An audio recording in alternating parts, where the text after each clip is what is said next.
Hi, this is Chef Kurt von Kahle with your convection steam recipe of the week.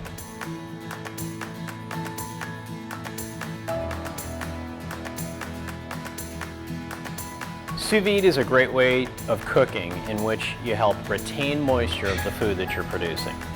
Instead of having a countertop device to do that, the Gaggenau convection steam oven has that as a cooking feature. Today we're doing chicken breast in sous vide. So we have bone-in chicken breast, seasoned with tarragon, black pepper, and some butter. Vacuum sealed.